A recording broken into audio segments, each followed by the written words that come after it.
C'est en ton nom, Jésus. Amen.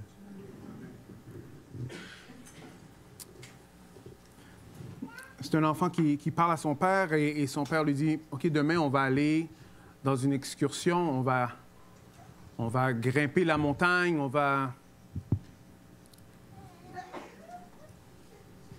aller en aventure. » Et le petit dit, « Oui, mais papa, moi, je ne suis pas assez fort.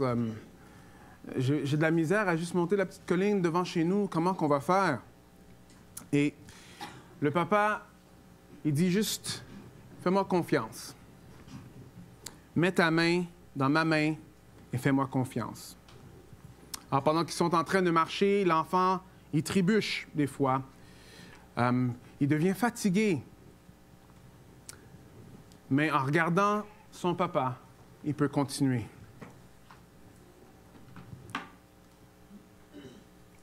Il réalise qu'il est faible et il a besoin d'aide. Alors il ne lâche pas la main de son père. L'enfant réalise qu'il est vulnérable et que si ce n'était pas pour son père, il serait perdu. Voilà l'image d'un enfant qui fait confiance à son père. N'est-ce pas une belle image? Oui ou non? Oui? Parce que vous voyez, l'accès au royaume de Dieu passe par l'humilité. L'accès au royaume de Dieu passe par l'humilité. Aujourd'hui, ce qu'on va voir, c'est qu'on va explorer c'est quoi l'essence même du royaume de Dieu. Je vais lancer un défi afin qu'on puisse embrasser l'essence même du royaume de Dieu. Matthieu 19, 13, 15, qui est au milieu de notre passage aujourd'hui, va dire ceci. « Alors, des gens lui amenèrent des petits-enfants afin qu'il leur impose les mains et prie pour eux.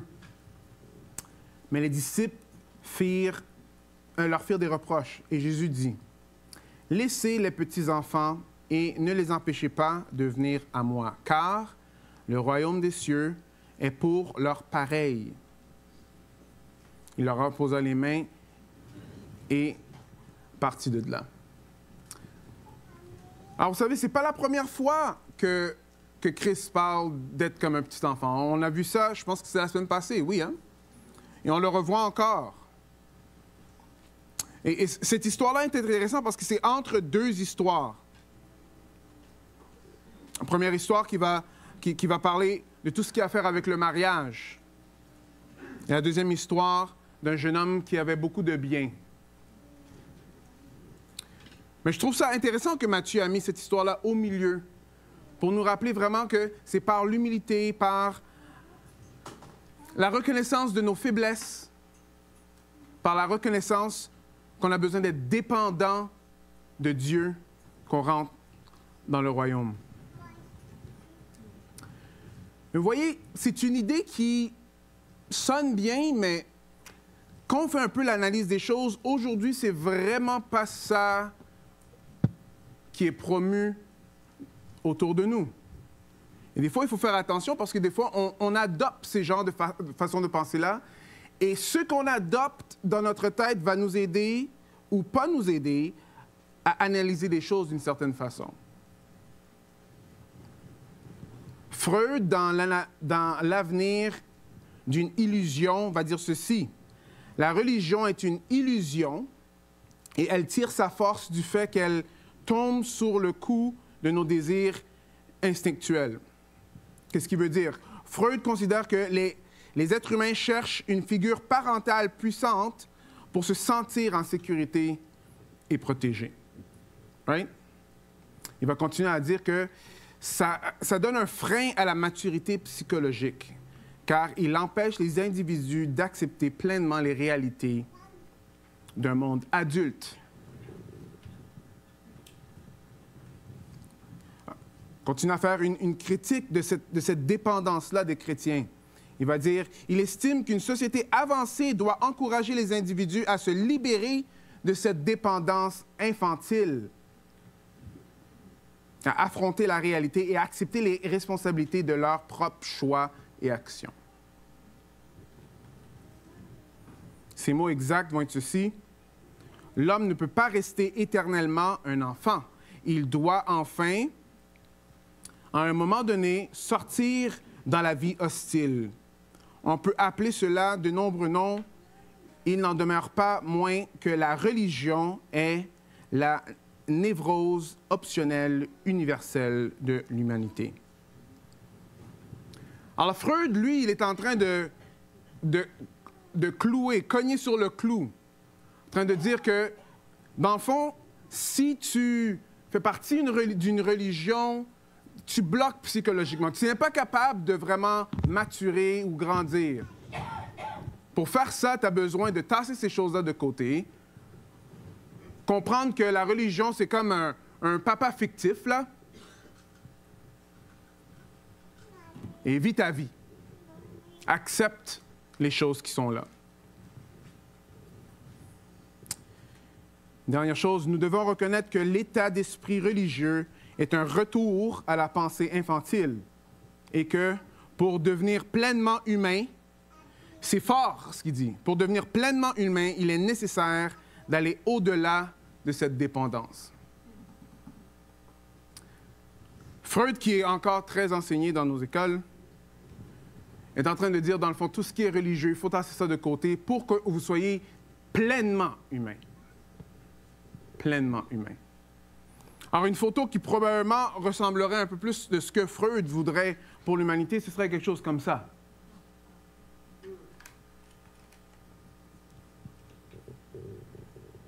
Prends ton stock, fais ce que tu as à faire, sois fort, vas-y.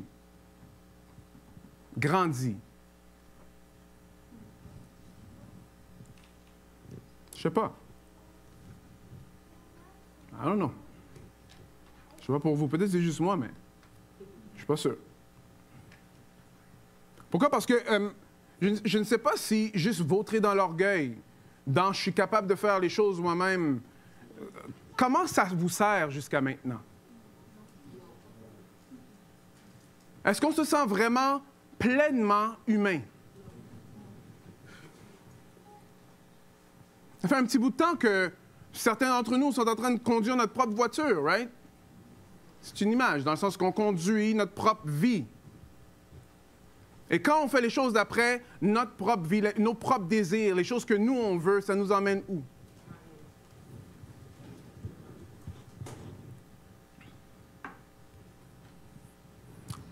Alors, Freud veut nous dire que, dans le fond, c'est ça qu'il faut faire pour être pleinement humain. Mais comme vous voyez, Christ, lui, part complètement différent, d'une différente façon. Il ne dit pas qu'il faut qu'on continue à être pleinement humain, nous-mêmes, aller dans l'orgueil. Il dit non, votre orgueil, il faut que vous la tassez de côté. Humiliez-vous pour que vous puissiez trouver la main de Dieu. Aujourd'hui, on va voir deux choses. On va voir l'essence du royaume. C'est quoi exactement suivre Jésus-Christ? Mais la première chose, c'est qu'il faut qu'on comprenne que pour arriver à comprendre, dans le royaume de Christ, on a besoin de ressembler à un enfant. Comme j'avais dit la semaine passée, l'enfant, c'est quoi? C'est quelqu'un qui est vulnérable et qui sait qui est dépendant. C'est tout. On a besoin de savoir qu'on est vulnérable. On a besoin de savoir qu'on est dépendant. Et Christ nous dit, en faisant ça, là, vous allez trouver que, un, Dieu vous protège et deux, c'est sur lui que vous pouvez mettre votre confiance. Continuons un peu. Alors, dans le texte, on va lire à travers 19 au complet. Mais je vais aller au fur et à mesure, là. Alors, lorsque Jésus eut achevé ses discours, il partit de la Galilée et se rendit aux confins de la Judée, au-delà du Jourdain. Des grandes foules le suivirent, et là, il les guérit. Les pharisiens l'abordèrent et dirent, pour l'éprouver, « Est-il permis à un homme de répudier sa femme pour n'importe quel motif? » Alors ici, on a encore une fois les pharisiens qui abordent Jésus. Et on voit qu'ils abordent Jésus, et le texte nous dit, c'est pour l'éprouver. pour lui poser des questions afin que lui, il puisse ne pas les répondre. Alors, ils ne viennent pas avec un esprit qui est honnête. Ils essayent de le coincer. Après, ça continue. Après, il dit, et il répondit, voici ce que Jésus a dit. N'avez-vous pas lu que le Créateur, au commencement, fit l'homme et la femme, et qu'il dit, c'est pourquoi l'homme quittera son père et sa femme et s'attachera à sa femme. Je vais redire la chose parce que c'est très rough. L'homme quittera son père et sa mère et s'attachera à sa femme. Amen, hein? Et les deux deviendront une seule chair. Ainsi, ils ne sont plus deux, mais une seule chair que l'homme ne sépare pas, donc ce que Dieu a uni. Alors, c'est ça que Jésus leur répond. Eux, ils essayent de voir qu'est-ce que Jésus va répondre. Pourquoi? Parce que dans ce temps-là, il y avait un débat sur cette question-là. Et il y avait un côté qui était très libéral, qui disait non, dans le fond, on peut se divorcer. Et l'autre disait non, on ne peut pas le faire autant. Tu sais? Alors, ils voulaient voir, OK, Jésus, toi, t'es où dans ça? Ils essayent de lui donner un piège. Mais après là, Jésus, lui, il répond comme ceci. L'homme quittera son père et sa mère et s'attachera à sa femme, et les deux deviendront une seule chair. Une seule chair. Ainsi, ils ne sont plus deux, mais une seule chair, que l'homme ne sépare pas de ce que Dieu a uni. C'est intéressant de voir ça, parce qu'il faut comprendre les mots que Jésus-Christ est en train de dire ici, parce que c'est quand même très profond ce qu'il est en train de dire. L'homme quittera son père et sa mère et s'attachera à sa femme.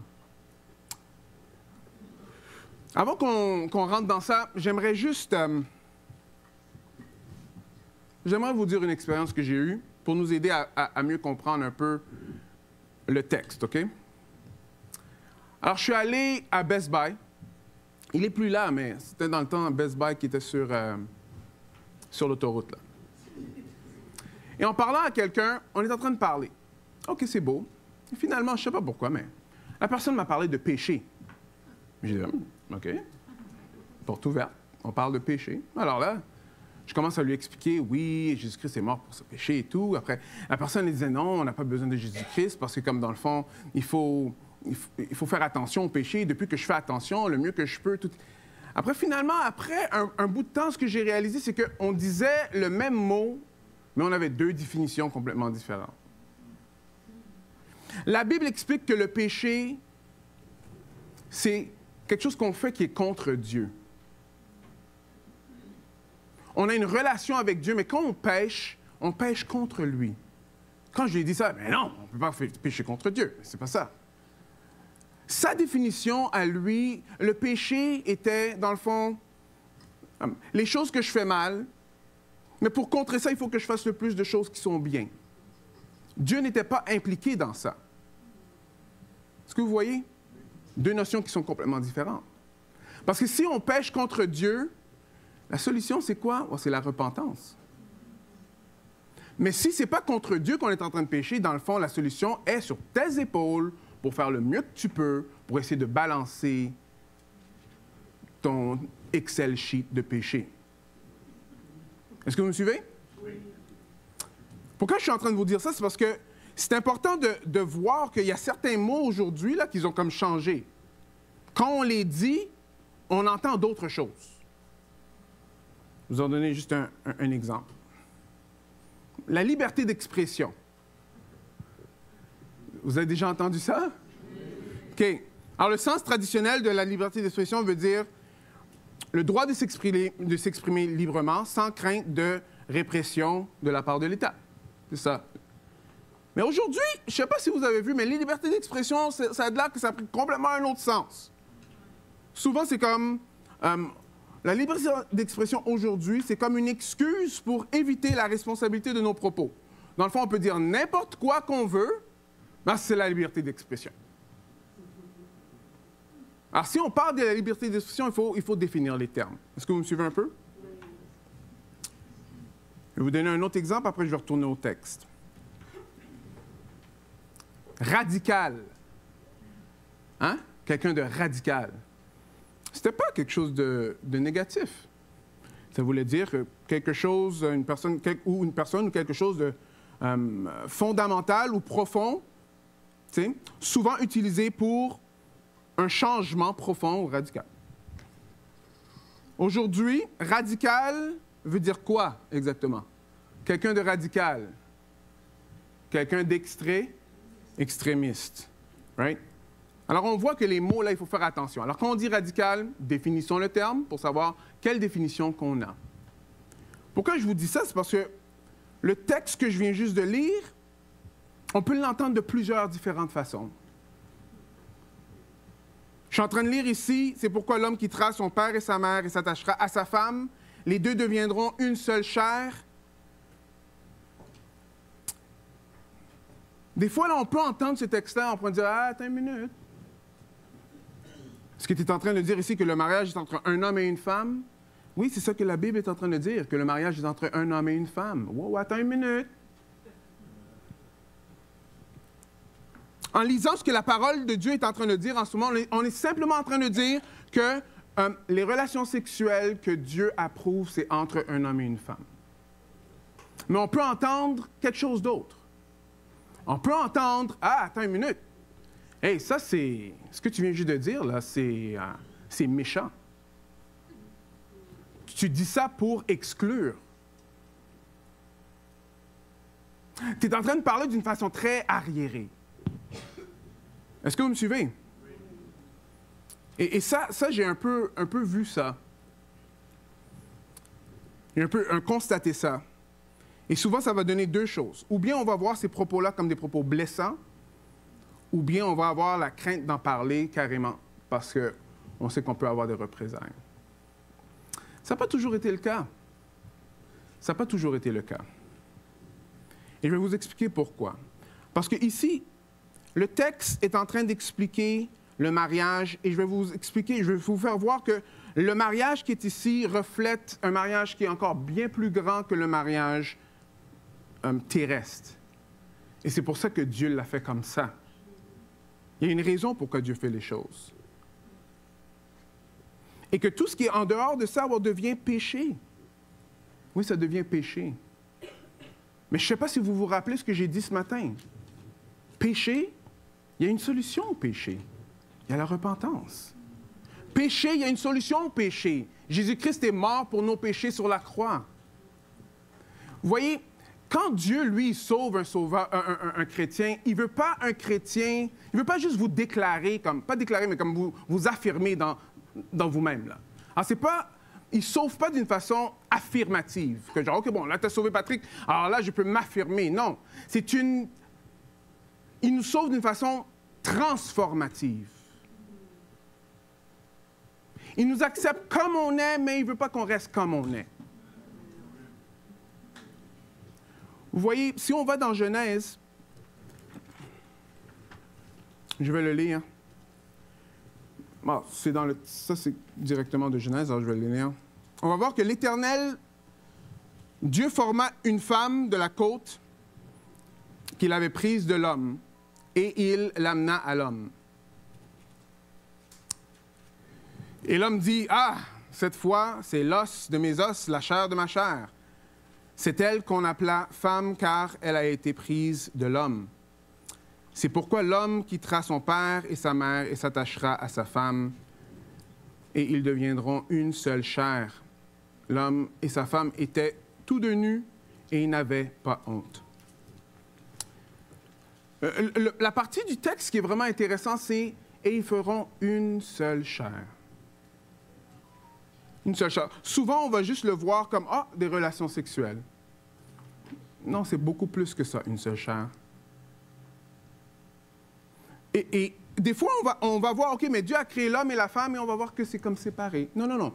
Dieu a créé l'homme et la femme pour qu'ils soient un.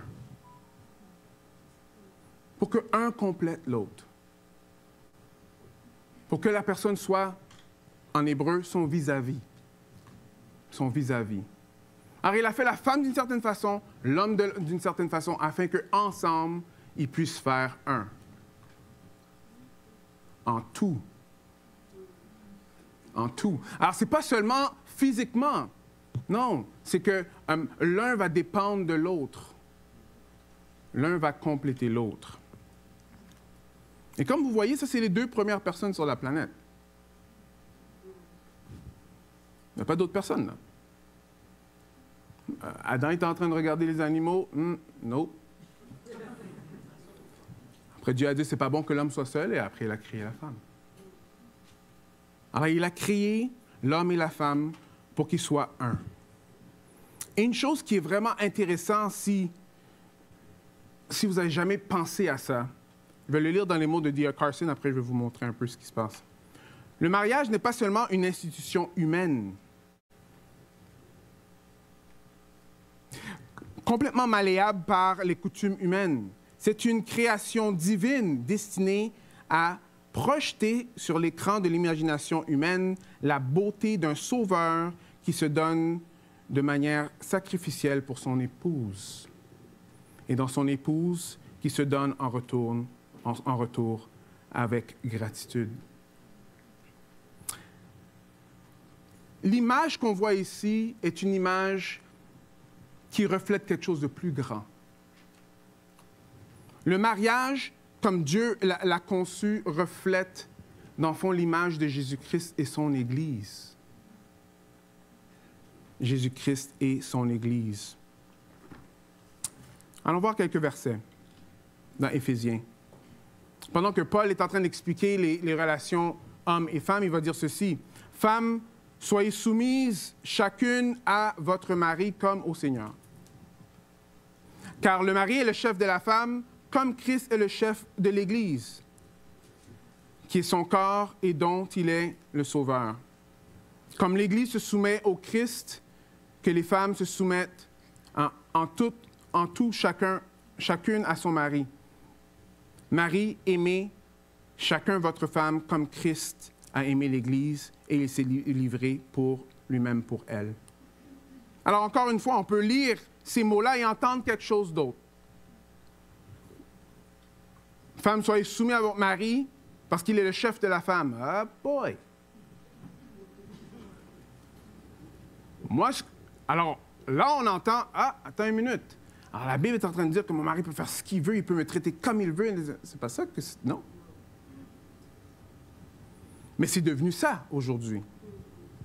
Mais si vous voyez plus loin, Paul va l'expliquer. Marie, aimez chacun votre femme comme Christ a aimé l'Église. Il s'est livré pour elle. Regardez comment que ça va continuer. Afin de la sanctifier, après l'avoir... afin de la sanctifier, après de l'avoir purifiée par l'eau de la parole, pour faire paraître devant lui cette Église glorieuse, sans tache, ni ride, ni rien de semblable, mais sainte et sans défaut. De même, les maris doivent aimer leurs femmes comme leur propre corps. Celui qui aime sa femme s'aime lui-même. Jamais personne, en effet, haït son propre corps, mais il la nourrit et en prend soin, comme le Christ le fait pour l'Église, parce que nous sommes membres de son corps. Est-ce que vous voyez ça? Alors, ça continue à dire, c'est pourquoi l'homme quittera son père et sa mère et s'attachera à sa femme, les deux deviendront une seule chair. Ce mystère est grand. Je dis cela par rapport à Christ et à l'Église. Du reste, que chacun de vous aime sa femme comme lui-même et que la femme respecte son mari. Est-ce que vous avez déjà pensé que le mariage est là pour refléter Christ et son Église?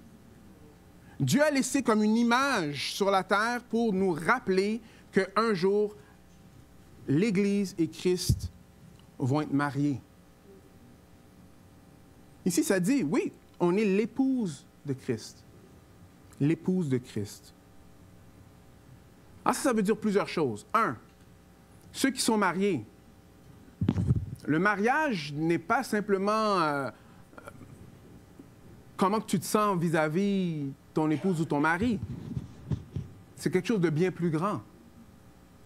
Ce mariage-là doit refléter comment que Christ, lui, il est avec son Église. Est-ce que vous voyez? Une autre chose, ça veut dire que le mariage ne peut pas juste être réduit à des relations sexuelles. C'est bien plus grand que ça pour Dieu. Right? Bien plus grand que ça pour Dieu. Retournons dans le texte.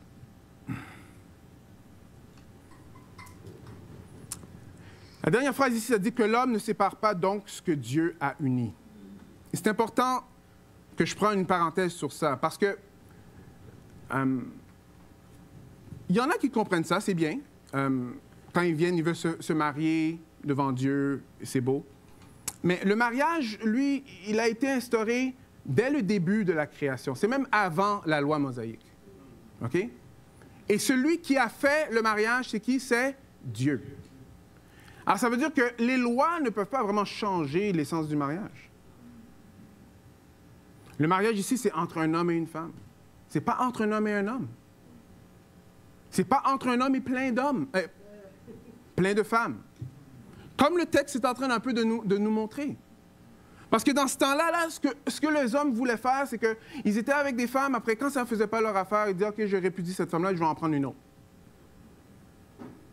Après, elle a dit, wow, attends une minute, non, vous ne pouvez pas faire ça. Mais c'est ça le petit piège qu'ils essaient de donner à Jésus. Mais il continue à dire ceci. Alors, pourquoi donc, lui dirent-ils, Moïse a-t-il donné à la femme un acte de divorce et de la répudier? Et ils leur dirent, c'est à cause de la dureté de votre cœur que Moïse vous a permis de répudier vos femmes. Au commencement, il n'en était pas ainsi. Mais je vous dis, quiconque répudie sa femme, sauf pour infidélité, et en épouse une autre, commet un adultère. Alors Jésus-Christ, lui, il rectifie les choses. Il est en train de dire, vous savez pourquoi il y a une exception dans la loi? C'est à cause de la dureté de votre cœur. À cause de la dureté de votre cœur. L'idée ici, c'est que Dieu, lui, il est en train de pointer encore une fois au cœur. Eux, ils voulaient passer par les règlements. Oui, mais est-ce que c'est possible? Non, Dieu a créé le mariage entre un homme et une femme et il a dit que c'était bon. Non, actuellement, il a dit que c'était très bon. Il a dit que c'était très bon. Et que personne ne devrait séparer ce que Dieu a uni. Mais quand eux, ils essayent de passer une petite vite, Jésus-Christ dit, le problème, c'est votre cœur. Le problème, c'est votre cœur. Si vous avez de la misère un peu avec ce que Jésus-Christ est en train de dire en ce moment, mais vous n'êtes pas les seuls. Parce que si vous lisez un peu plus loin,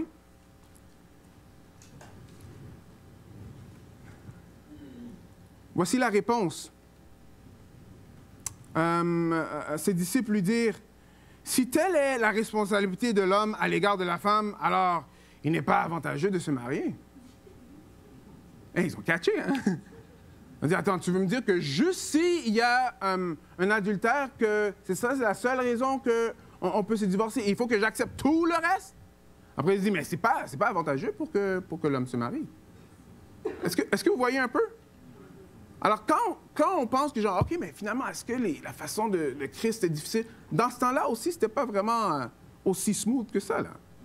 Alors, Jésus, il répondit, « Ah, je vois ce que vous êtes en train de dire à propos de ne pas vous marier, mais ça, c'est pas donné à tout le monde. Tous ne comprennent pas cette parole, mais seulement ceux à qui cela a été donné, est donné. Car il y a des eunuques qui le sont dès le sein de leur mère. Il y en a d'autres qui sont devenus eunuques par la main des hommes, et il y en a qui se sont rendus eunuques à cause du royaume des cieux. Que celui qui comprenne, comprenne. » Alors Jésus il dit, oui, c'est bien beau que vous dites qu'on ne va pas se marier, mais ce n'est pas donné à tout le monde de ne pas se marier. Alors il y en a qui sont eunuques, c'est-à-dire qui ne sont pas capables d'être en couple dès qu'ils sont sortis du ventre de leur mère. Il y en a d'autres que, comme pour servir le roi, souvent quand le roi, s'il avait un harem, il fallait que tu prennes soin du harem. Le roi ne veut pas prendre sa chance que, tu sais, dans le fond. Non, roi. C'est sûr et certain, je ne vais rien faire. Non. Alors, pour assurer ça, ils enlevaient tout. OK? Et le dernier, c'est qu'il y en a, comme on voit avec Paul, même avec Jésus, qui ne vont pas se marier afin de continuer à accomplir les choses du royaume. C'est ça qu'on voit ici. OK.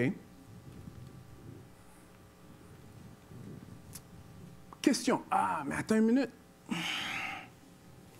Alors, on rentre où dans tout ça, là? Tu sais, comment que ça fonctionne? Parce que là, je suis divorcé. Est-ce que ça a à faire avec moi? Je suis dans une relation qui ne fit pas. Qu'est-ce qui se passe? J'aimerais vous proposer quelques petites choses. Une des raisons souvent qu'on va avoir de la misère avec ces textes-là, je vais vous expliquer pourquoi. C'est parce qu'on va les voir comme des textes identitaires. On va dire où est-ce qu'on est en train de faire en sorte que notre sexualité et nous-mêmes, c'est la même chose. Ça devient notre identité. Mais Rosaria Butterfield, c'est une dame que je trouve assez intéressante. J'ai commencé à lire ses livres. C'est une femme qui était lesbienne et qui a trouvé Jésus. Elle explique ceci. Elle va dire, Freud comprenait la sexualité comme un reflet de l'identité d'une personne. Et c'est de là que ça vient. Où est-ce qu'on commence à lier notre identité avec notre sexualité. J'ai de la mauvaise nouvelle pour vous, guys. Vous êtes bien plus que juste votre sexualité. Bon, ça, c'est une bonne nouvelle, je m'excuse. On est plus que ça. On ne peut pas réduire l'humain juste à la sexualité. J'ai toujours trouvé ça un peu injuste, parce que comme quelqu'un qui va s'identifier comme homosexuel, il doit le faire, mais les hétérosexuels, ils ne le font pas. Pourquoi? Parce que c'est pas fondamentalement identitaire. Ça fait partie de nous, mais c'est pas qui on est. Mais si on réduit l'humain à juste sa sexualité, est-ce que vous comprenez comment ces textes-là peuvent vraiment faire mal? Oui. Dieu a un plan bien plus grand pour nous que juste notre sexualité. Est-ce que vous voyez? Alors, j'ai parlé de Freud plus tôt parce que Freud, lui, c'est de lui que beaucoup de ces choses-là viennent. C'est celui qui vous a dit « Arrêtez d'être dépendant et soyez tough vous-même », là. Mais c'est lui qui a commencé beaucoup de ces choses-là quand ça a à faire avec, dans le fond, la sexualité est unie à la personne. Elle va dire ceci, « Ni Freud ni Darwin n'ont accepté le mandat biblique selon lequel la sexualité est soumise à l'ordre divin pour ce dessein créé. L'expression orientation sexuelle est devenue, dans le 20e siècle, une formulation de l'idée que qui vous êtes est déterminé par l'objet de vos désirs sexuels. Dans la vision du monde, de l'orientation homosexuelle ou homosexualité est une catégorie de l'identité humaine moralement neutre et distincte, fait de l'homosexuel, une victime d'un monde qui ne comprend pas la diversité sexuelle. Dans le fond, ça revient à comme voir, c'est quand le monde ne comprend pas. Alors, ces textes-là deviennent difficiles. Non, mais Christ a quelque chose de plus grand. Christ a quelque chose de plus grand. Continuons au prochain passage. Ce que Christ a de plus grand est lié intimement avec le fait que Dieu a créé l'homme et la femme pour qu'ils fassent une seule chair. Ça s'appelle l'union avec Christ. Si tu veux de la joie dans ta vie, sois uni avec Christ. Si tu veux vivre la vie chrétienne, sois uni avec Christ. Si tu veux une identité qui ne peut pas faillir, sois uni avec Christ. Alors, l'essence même d'un chrétien, c'est quelqu'un qui est uni avec Christ. Est-ce que vous me suivez? Oui. C'est de là que notre joie sort. Je connais beaucoup de personnes en couple. Certaines personnes les plus solitaires, that's not what I'm looking for. Les plus seules sont des personnes qui sont en couple. Est-ce que vous m'avez entendu? Certaines personnes que j'ai vues qui sont les plus seules, ce sont qui sont en couple. Mais pourtant, être en couple est pratiquement devenu l'ultime. Non. c'est Jésus qui dit que tu ne seras jamais tout seul. L'union avec Christ, c'est ça la solution au péché. C'est ça la solution aussi pour combattre le péché. L'union avec Christ. Regardez un peu comment que Paul va le dire. Galates 5, 20. Je suis crucifié avec Christ.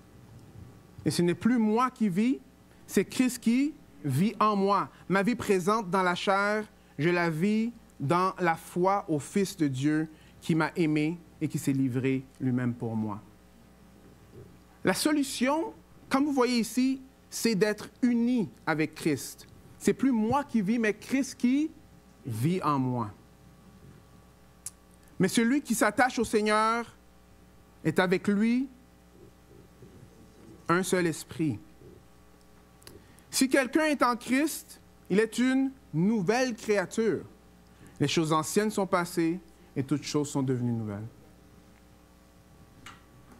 Mais Dieu est riche en miséricorde et à cause du grand amour dont il nous a aimés, nous qui étions morts par nos fautes, il nous a rendus à la vie avec Christ. Et c'est par grâce que vous êtes sauvés.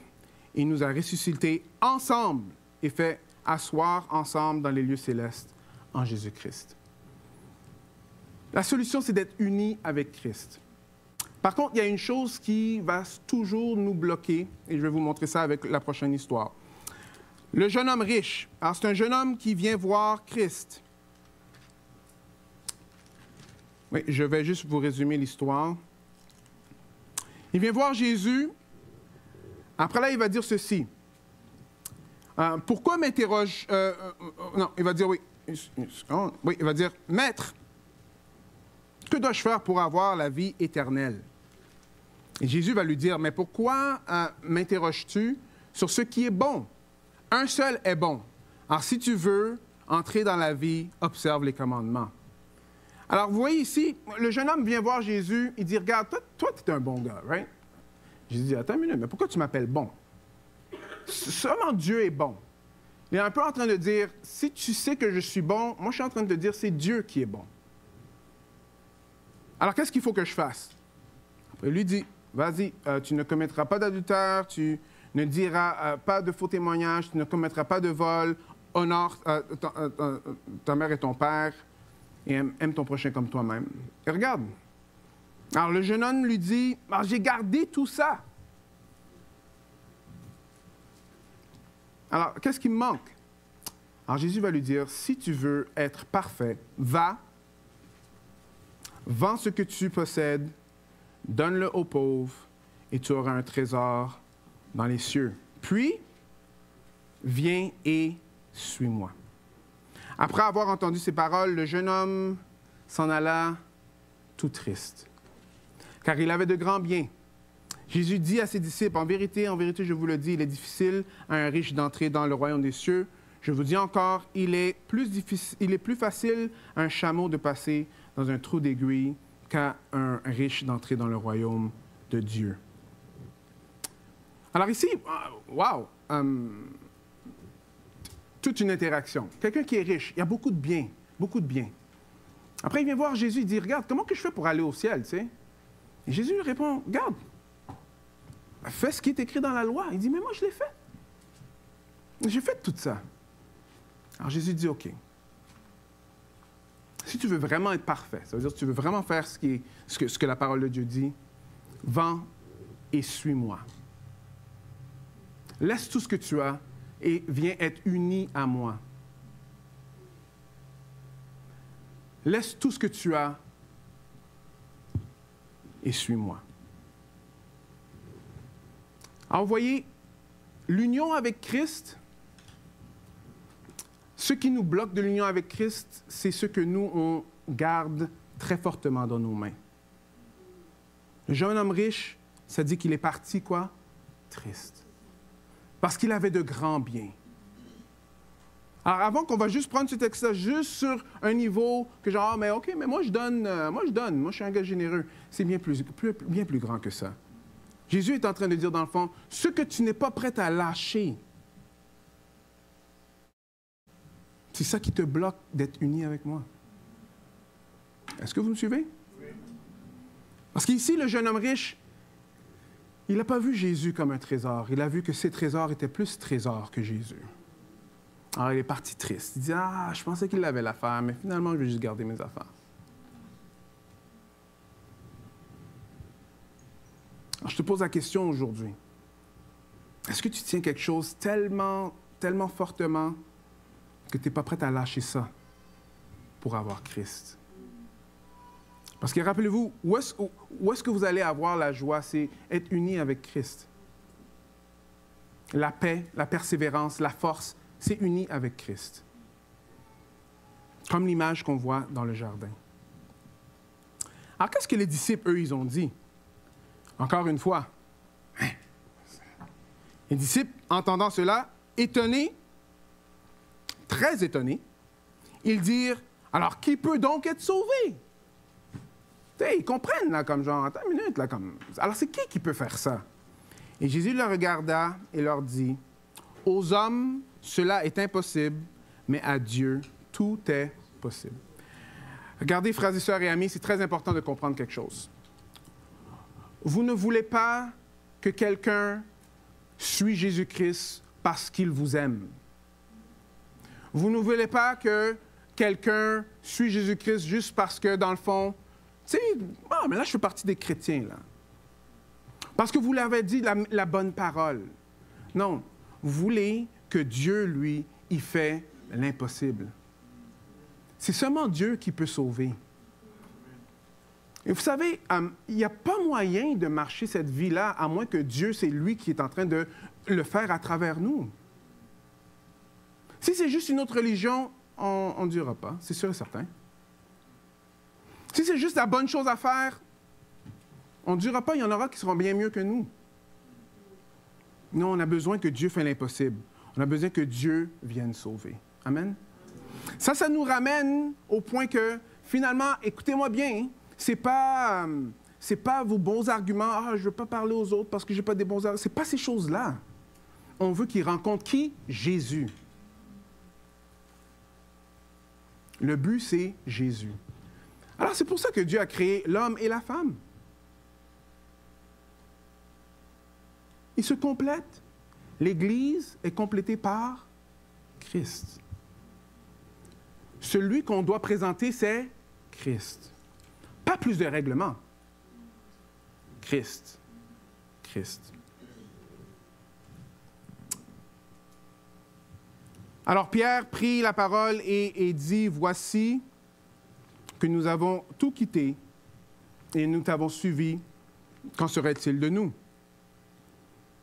Maintenant, Jésus va dire ceci. « En vérité, je vous le dis, quand le Fils de l'homme, au renouvellement de toutes choses, sera assis sur son trône de gloire, vous de même qui m'avez suivi, vous serez assis sur 12 trônes et vous jugerez les 12 tribus d'Israël. Et quiconque aura quitté, à cause de moi, maison, frères, sœurs, père, mère, femme, enfants ou terre recevra beaucoup plus et héritera la vie éternelle.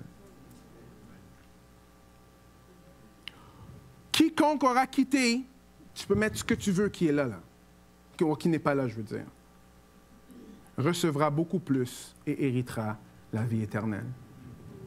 Il y en a plusieurs ici qui ont ce témoignage-là. Ils ont quitté beaucoup de choses et ils ont trouvé plusieurs sœurs, plusieurs frères. Ouais.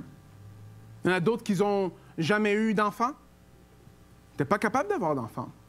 Mais qu'ici, ils ont des générations d'enfants. N'est-ce pas? Je vous regarde, je vous aime.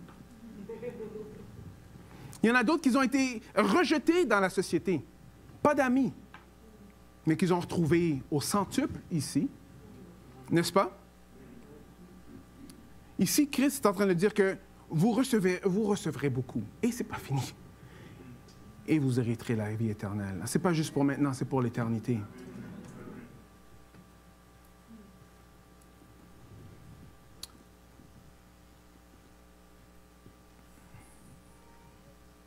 Je ne suis pas sûr si c'est la façon de faire.